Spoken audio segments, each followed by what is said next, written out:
It's been a rough stretch of things for the three best prop bets for my record. Obviously, I believe we're 0-3 on the last 2 weeks, 0-6 all in all, with the long shots not coming through for us either. Close calls on a couple of those spots, but we were unable to get the job done. This past weekend, Victor Henry by decision, Giles inside the distance, and Namajunas by decision. No chance of coming through. Namajunas looked good through 2 rounds, and then in the third round, she started to grapple, and that ended up being her undoing in that matchup. Giles just never wanted to get hit, so he never really got it going. And then Victor Henry getting caught in a submission against Charles Jourdain and being finished for the first time in his long career. Very surprising there as well. All right, let's get right into the 3 best prop bets that I got for this weekend's UFC Vegas 100 card. Hoping we can get back on the winning track here. So first up is going to be Tresean Gore by knockout at plus 240 as he goes up against Antonio Trocali, who will have a size and reach advantage over him in this matchup. However, I do not think Trocali will be able to make up the speed disadvantage he'll be at in this matchup, as Gore should do a good enough job in terms of crashing the pocket consistently and landing his big strikes to put Trocali out eventually. I've kind of knocked on Gore in the past in terms of being low volume and low output, but I'm hoping that we see a reinvigorated version of him this weekend as he returns from a 2-year-long layoff and wants to start his return off on the right foot. What better way to do it than to get a knockout victory? Once again, that's Gore by knockout at plus 240. The second best prop bet that I got for you guys is going to be Cody Stamann by decision at plus 330. His money line is already fine at around plus 220, plus 230, but his most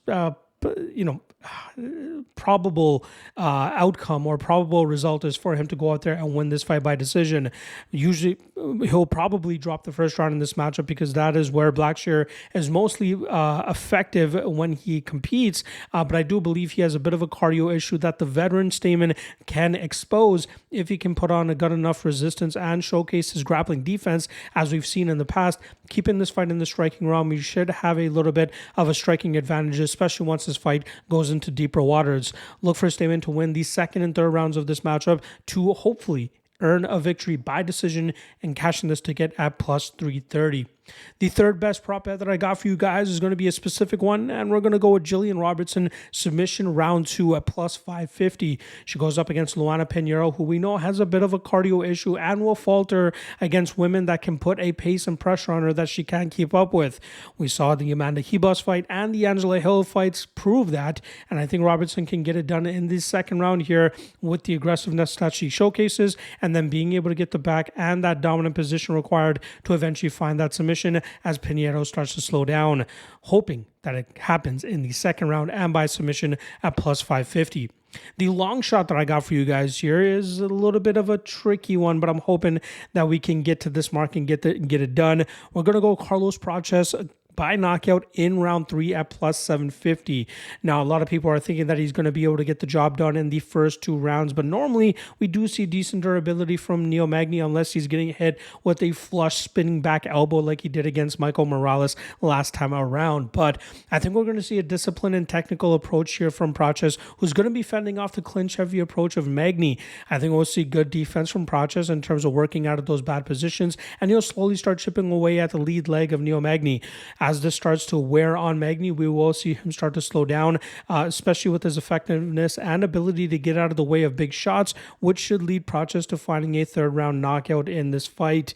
It could potentially happen in the second round, but I'm going to take a gamble here and go with the third round knockout for Prates and hopefully cashing our long shot for this UFC Vegas 100 card.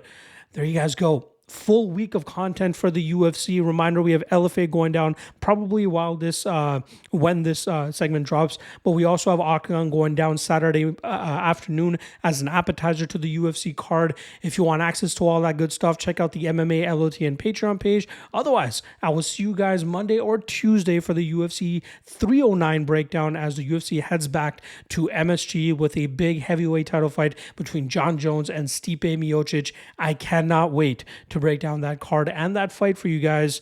I'll see you guys then. Good luck with all your action, folks. Hit that like, hit that subscribe if you haven't already. We are so close to 8,200 subscribers. I would love to reach that, hopefully even before the ending of UFC 309. Please hit that like and subscribe below, and I'll see you guys again Monday or Tuesday. Peace.